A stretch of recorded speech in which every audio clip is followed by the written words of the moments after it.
گفتوگەیان پرس و باس بابەتاکەین لەگەڵ بەڕێز پرۆفێسۆر دکتۆر کامەران ئەحمەد حەمە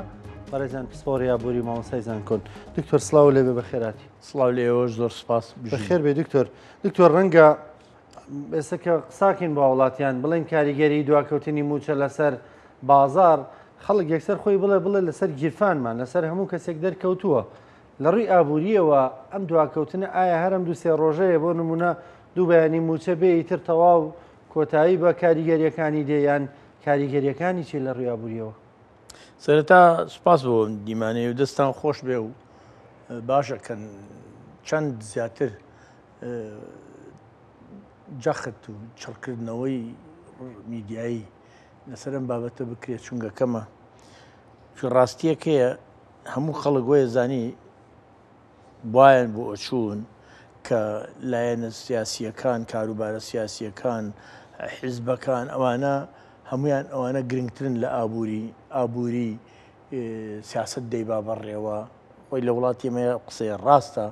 ئابووری سیاست نابە بەڕێوە سیاست ئابووری ئەبا بەڕێوە بەڵام لەم ئەزمموی ئێستای هەرێمی کوردستان کە لە قەیرانێکی ئابووری دارایی زۆر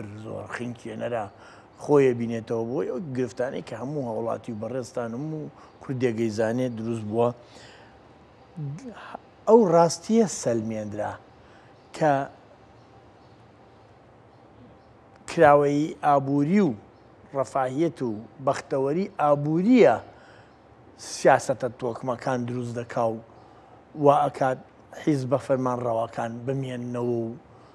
درێژە بە ڕەوتی سیاسی و فەرمانڕەوایەتی خۆیان بدەن پێچەوانەکەی نییە. لێرەیە هەندێک جار نەبوونی ئازادی تاک و حیزبی تاکڕە و شمولی و تۆتالیتاری و فاشی و شۆڤێنی بوونەتە هۆی ئەوەی حکومەکانیان بڕوخێ و لەوانەیە لە ڕووی ئابووریشەوە باش بوو بن. بەڵام کەواتە کام حکم باشە ئەو حکومە باشە کە ئابووریکی بەختەوەر بووە وڵاتیانی دابین کە لە پاناشیدا ئازادیە کەسی و ئازادیە سیاسیەکان و کرۆکی دیموکراسیەت بەمانە زانستیەکەی خۆی پەیڕۆ بکرێ. ئێمە لە هەرێمی کوردستانەوە لە دوای ڕاپەڕین من ناڵێم شێوازی باری تا ئازادی تاکە کەس و کەسی و لە ڕووی سیاسی و ئەمانەوە هەر وەکو سەردەمەکانی ڕژێمی دیکتاتۆری بەعسە نەخێر گۆڕانکاری زۆر گەورە لەو بوارەدا هاتووە. بەڵام کارە ساتباریەکە ئەوەیە لە دوای ساڵی 2014 و ئەو سیاسەتە هەڵانەی کە ناپێویستانی کە حکوومەتی هەرێمی کوردستان نای بە ناوی ئابووری سربەخۆ و سربەخۆی ئابووری و ئەم زاراوە سیاسیە اقتصادیە قەبانە کە هاتن ناو بابەتەکەەوە دەستکرا بە تێکشکاندنی بڕبڕێ پشتی ئابووری هەرێم و لە پاڵیشە ئابووری تاکەکان هاوڵاتیانی هەرێمی کوردستان. لە کاتێکدا کە ئێمە نەمانتوانی داهاتی نەتەوەییمان بە پێی ئەوەی کە پێویستە بە تایبەتی شتێکێ لە تێزە ئابوووریەکانە لە زانستی ئابوووریە پێی دەوترێت گەشەی ئابووری. ئێمە یاسایەکشمان هەیە هەر لە زانستی ئابووریە ناسراوە بە یاسای ئۆکیان. یاسایەکە ئەڵێ ئەگەر ساڵانە وڵاتێک لە 2.5 گەشە بکە لە 100 بێکاری کەمە بێتەوە. کەواتە ئەگەر وڵاتێ بیەوێت بێکاری دروست نەبێ ئەبێ گەشەی ئابووری بەردەوام بێ و بۆ ئەوەی بێکاریش نەیەڵێ ئەبێ گەشەی ئابووریە بەرداوامەکەی بەرز بکاتەوە. ئێمە لە دوای 2002 نەک گەشەی ئابووریمان دروست نەکرد بەڵکو ئەو گەشەیە کە لە 10 ساڵی 2004 تا 2014 دروست بوو کە من دامناوە 10 ساڵی زێڕینی هەرێمی کوردستان لە سەدەی 21 ئەوەش لە سەرەتاوە پوکانەوە بوو پاشان چۆنە و باروەستانی ئابووری بە عەرەبی پێدرێت ڕکودی اقتصادی. باشە ئەو لە ڕکودی اقتصادیە لە پوکانەوەیە دوو قۆناغن لە پوکانەوەی گەشەی ئابووری نەگەیشتوتە سفر. یعنی سوان بەقەدەر گەشە نییە. بەڵام لە ڕکوودا گەشەی ئابووریە بێ بە سفر سوان زیاد دەکات. کە ئەمە کارەساتە ئابوووریەکە دروست دەکات کە تایدا هەموو شتەکان پاشەکشاکەن بەکارێنان پاشەکشاکە بەرهەمێنان پاشەکشاکە کەواتە لەو قۆناغی ئێمە لە قۆناغی ڕکوودە خراپەکانی شاین نەک لە ڕکودێکی ئاسایی بۆ چونکە هەڵکەوتەی ئابووری هەرێمی کوردستان هەڵکەوتەیەکە لە سپێ ئەوترێ ئابووری تاگلایەنە وەکو ئابوووریەکەی عێراق وایە خۆ ئێمە ئابوووریەکەمان جیاواز نییە لە ئابووری عێراقی ئابووری یەکلایەنەیان تاگلایەنەیە ئەنی ئێمە بەس بە نەوتەژین جاران جیاواز بوو لە تا سەردەمی مەلیک وڵاتی عێراق مەملەکەتی عێراق و سەردەمە کە ناوی پاشایەتی عێراقی بووە لە دەخلی قەومیە بەپی ئاماری چلەکان و پەنجاکان لە ١ تا 35 پشتی بە نەوت بەستراوە لە ١ پشت بە کشت و کاڵ و پیشەسازی تەحویلی و ئەمانە بەستراوە بەڵام لە دوای هاتنی عەبدولکەریم قاسم و ئەنجا بەعسیەکان و عەبدوڕەحمان و پاشانی هاتنەوەی بەعسیەکان کە ئیتر عێراق بڕبڕی پشتی اقتصادەکەی چوە سەر نەوت بە دوایبەتی لە 73 بە دکتۆر با پرسیارە بکەم ینی بە پێی ئەزمموی تۆ ئەوەی کە خوێندوتەوە وڵات هەیە لە دوای 100 ساڵ بەرەو دواوە بچێ بۆنا ئێستا بۆنەوە عێراق دەیبینین سەردەمی مەلەکی بەهێزتر بووە لە ڕووی ئابووریەوە گەشە سەندنەوە پێگەکانی ئابوووریەکەی بەهێز بووە بۆ ئەوەی بتوانێت خۆی بگرێ یعنی لەوانەیە ئابووری سەردەمی گایەتی مەلەکی 40-50 سەدەی 20م ئەو سەدمە ئابووریانی کە هەبووە عێراق زیاتر خۆی بۆ گرت بێ کەس بەس کە اقتصاد بوو هاتە سەرنەوت نەوت شتێکی لێ بەسەرات ئەو وڵاتە سەدمەکان یعنی پێکدادانەکان بەرەو خراپی ئەو کەرتە یەکسەر کاریگەرەکەی بۆ ڕۆژی دووەم دیارە کەواتە ئێستا مەبەستم لەم قسەیە چییە من ناڵێم ئابووری عێراقی پێشکەوتوو نییە وەکو چونکە هەموو دنیا چۆتە پێشەوە هەموو دنیا لە لۆژیکی پەرەسەندنی کۆمەلگادا کاگڕانکۆ چەند شتێ هەیە بە قۆناغ دەست پێەکە یەکەمیان گۆڕانکاریەکانە دووەمیان پێشکەوتنە گۆڕانکاریەکان پێشکەوتن بە چ دێن بە گەشە دێن من باز لە ئابووریەکەین ها باشە گۆڕانکاری ئابووریەکان گەشەی ئابووری دروست دەکەن پێشکەوتنی ئابووری دێتە دی کە پێشکەوتنە ئابووریەکان دێت سیرکە لە پێشکەوتنە شتێکە ئەتوانی گەڕێتەوە بەڵام لە دوای پێشکەوتن ئەگە توانی قۆناغێکی تر ببڕی گەشتە پەرەسەندنی ئابووری گەڕانەوە زەحمەتە ئابووری عێراقی چەند قۆناغێکی پەرەسەندنی بڕیوە تۆ برتەوە جارێکی تر بگەڕێتەوە پێش 58 و سیستمی دەرەبەگایەتی و فیوداڵ و ڕعیەت و ڕعیەتکاری و مسکێنی فلان ئەوە نایەتەوە جارێکی تر تۆ قۆناغت تێپەڕاندووە چونکە بیگەیشتوتە خاڵی وەرچەرخان تێگەی ئەو خاڵە وەرچەرخان ڕۆیوە بەڵام تۆ لە پەرەسەندنە قۆناغێکی نوێت دێتە جێ جارێکی تر ئەبێ گۆڕان گەشە پێشکەوتن تا ئەچتە پەرەسەندێکی تر ئێمە لە پەرەسەندەکەی تر نایگەینێ ئەویش ئەم پەرەسەندەی تر لە مەنتیقی اقتصادی عێراقی هەیە ئەوەیە کە اقتصادی عێراقی بە کوردستانیشەوە لە قۆناغی بەرهەمهێن لایەنی ئابووری تاگلایەن یەکلایەنە بگوازیتەوە بۆ ئابووریەکی فرەلایەن ئەویش بەچی بە عەرەبی پێوترێ اختیلالاتی هەیکەلی یعنی ناهاوسەنگی پەیکەربەندی ئابووری لە عێراق و هەرێمی کوردستان بڕۆتە شتێکی ترەوە کە کەرتی نەوت پێشەنگ نەبێت نەوت و گاز هەمە چەشنەی ئابووری و داهات کەرتی پیشەسازی بە تایبەتی پیشەسازی تەحویلی بە عەرەبی پێوترێ بگۆڕێ بڕاتە قۆناغێککەوتنێکگەیە یا ڕژنووسی ڕێکەوتنێکی لە نێوان هەرێم و بەغدایە پرسیار لە تۆکەم لە ڕووی ئابووریەوە ئێمە تا 2014 نوتمان نەبوو 2014 بە دواوەتی لە 12 بە دواوە نوتمان فرۆشت و ئابووری سەر بەخۆی خۆمان وەوە ئەوەی سدیسانەوە گەڕێینەوە بۆی پاشکۆیەتی عێراق دیسانەوە لە ڕووی ئابووریەوە چۆن دەڕوانی تام ڕێکەوتنە من متنی دەقی ئەو ڕێکەوتنە من نەدیوە تەنها لەو ناردنەدەرەوەی نەوت لە ڕووی سۆمەوە کەناڵەکانەوەی بیستومە لەم قۆناغی ئێستای هەرێمی کوردستاندا کە لە کاتێکدا حکومەتی هەرێمی کوردستان و بەرپرسەکانی حکومەتی هەرێمی کوردستان ناتوانن ئەرکە ئابووریەکانی خۆیان بەرامبەر بە 6 ملیۆن و نیو هاوڵاتی لە هەرێمی کوردستانە جێبەجێ بکەن دوو شتیان لە بەردەمایە من بەو پەڕی دڵسۆزیەوە ئەیڵێم ئەم هەرێمی کوردستانە فرمێسک و خوێن دروستی کردووە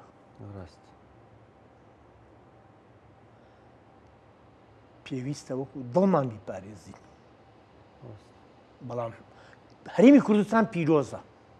بەڵام حکومەتی هەرێمی کوردستان پیرۆز نییە ئەو بەرپرسەکان پیرۆز نین من حکومەت وەکو هەیکەل ناڵێم هەیکەلێکی ئیداری دائیمەن ئیشمان پێێتی کە ئەم وڵاتە ئابا بڕێەوە باز لەو عەقڵە ئەکەم کە ئەمڕۆ ئیدارەی کوردیە با بڕێەوە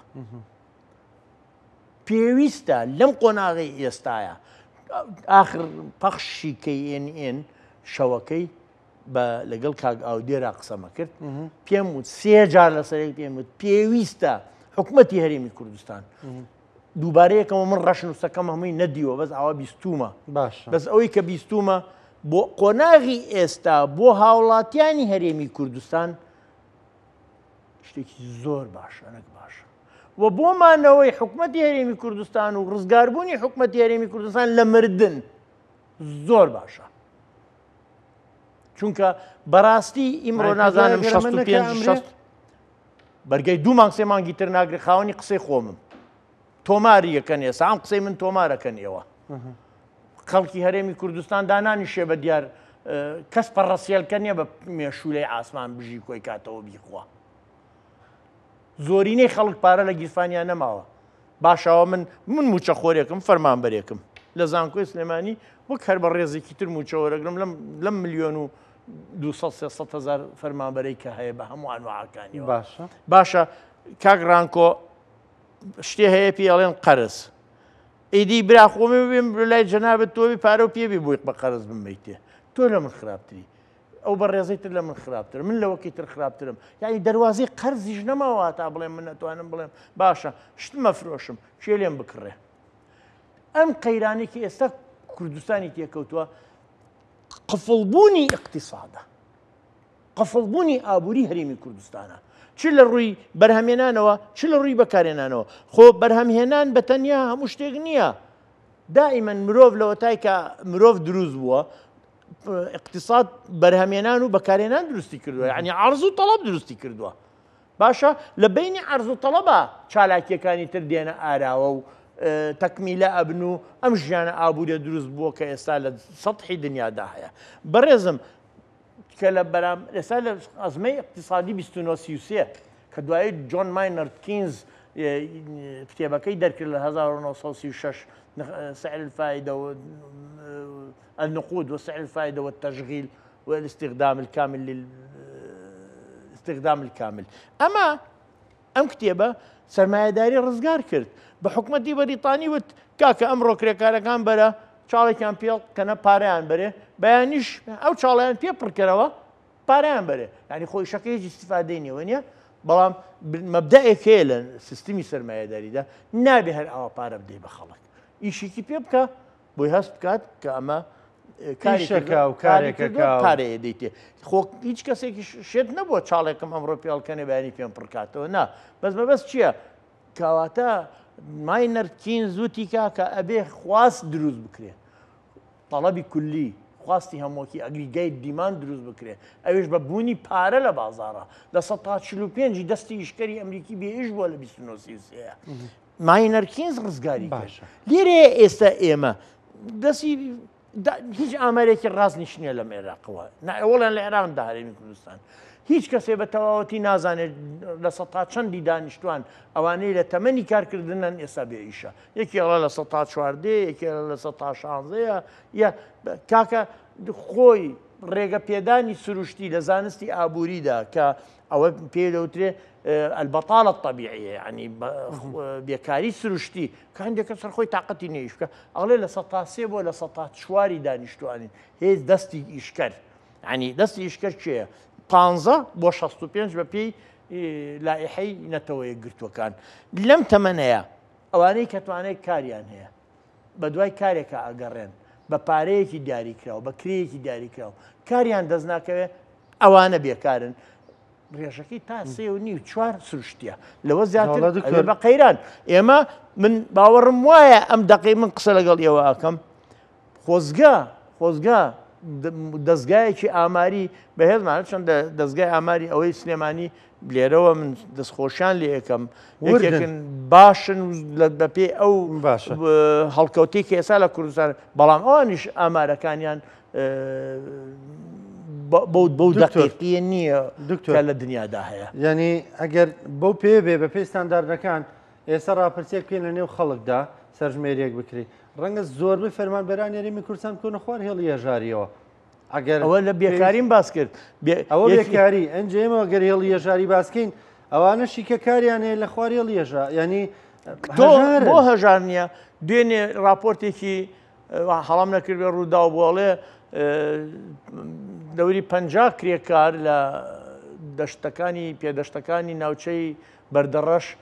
لەوێ ڕۆژانە لە بەیانی تا ئێوارە بە 10,000 دینار پەتاتاکەن ناو گوێنیەکەوە هەمومانە بێکارن ژینگە پارێزەکان کە 300,000 وەرەگرن بە دەیان هەزارن لە سەراسی کوردستان باشە ژینگە پارێزێکی داما و 300,000 دینار ئێمە ئایا بە پێ ئامارەی کە هینی هەرێمی کوردستان کرا ئەمەی پاییز کرا ئەوەی بەغدا ئەڵێ مرۆڤێک پێویستی بە 137,000 دینارە باشە 137,000 دینارە کە بتوانێت پێی بژی نەچێتە ژێر هێڵی هەژاریەوە ڕۆژانە خەریکی هەمومانەکەی نەژێر هێڵی هێژاریەوە زۆر خەڵکی هێڵێژە بە تایبەتیم دوای ئەم نەهاتنی موچەیە جا باشە ئەترسم هەندێک لە بەرپرسە خۆشەویستە بە ڕێزەکانی ئێمەش ژنەکانیان وەکو ماری ئەنتوانێتی لێبێ وتی ئەو خەڵکەوە بۆم ژاوەژاوە چێ لە خوارەتی ئەو خۆ پیشاندانە وتی بۆتی نان نێوی خۆنتی با پسکیت بخۆن تێگەشتی جا ئەو بە ڕێزانش ترسم پێم ماڵێن با پسکیت بخۆن و نازانم چیەک بخۆن و شتانێکە لە نا دکتۆر ئەڵێن ئەوانوانین خۆیان جیا ناکەنەوە لێ ئێمە ئەڵێن ژیان و مردنمان بێکەوە وایان وت وتیان ژیان و مردن لە تەنانێکی وشەکەەکەینە دوو لە تەوەی خۆی ئەوە بەستەن هات دروشمە ینی جیاواز ئاسڵی نییە ئاسڵی نییە یەک کوڕی بەرپرس کچی بەرپرس پیاوێکی بەرپرس کە بەرپرسیاتێکی بۆ لەم کوردستانەیە با بزانم ئێستا ئیمڕۆ بێپارەیە کەکە ئەو قسانە مەی وەکل الخوبز ئەڵێ نانی پێ ناکرێ نانی پێ ناخورێ ئەو قسانە ئەو قسانە خەڵک لێ تێر بووە لێ بێزار بووە خەڵک گەشتۆتە سەر ئێرەی باوەڕم پێ بکە دوێنێ چوومە دایرەی مرور مۆڵەتەکەم تازە کردەوە لێرەشەوە سپاس و پێزانینی گەورەم بۆ ئەو بەڕێزانی لەو دایرایشەکەن کە 68 ڕۆژە بە بێپارە بە بێ موچە کە خزمەت گوزاریەکان پێشکەش بە خەڵگەکەن یعنی هەر دایرەیە کە ئەچی ئەگەر لە ڕووی نایە بڵێەوەم بۆ جێبەجێ کازایی وە ڕۆژە موچەی وەرنەگرۆ دەست خۆش بێ دکتۆرگیان زۆر بەڕێز پرۆفسۆر دکتۆر کامەران ئەحمەد حەمە دکتۆر پرۆفسۆرەکە چەند ڕۆژێکی ماوە لە کیتابوونا کتابوکومە ئینشاڵڵای تر تەمەن باقی بێ بەرنامەی گەورە بیکات هەر ئەمرەکەمان لە سروکانی زۆر باشە هیوای بەردەوامی و لە ساقی بۆ خوازم سپاس بۆ بەشداریکردنت لە بەرنامەکە خۆشەویستان بە یارمەتیە و کارانم بەرنامەی پرسە ڕۆژتان پێشکەشکرا تا پێتانەگەین و کاتێک خۆشخواتان لەگەڵ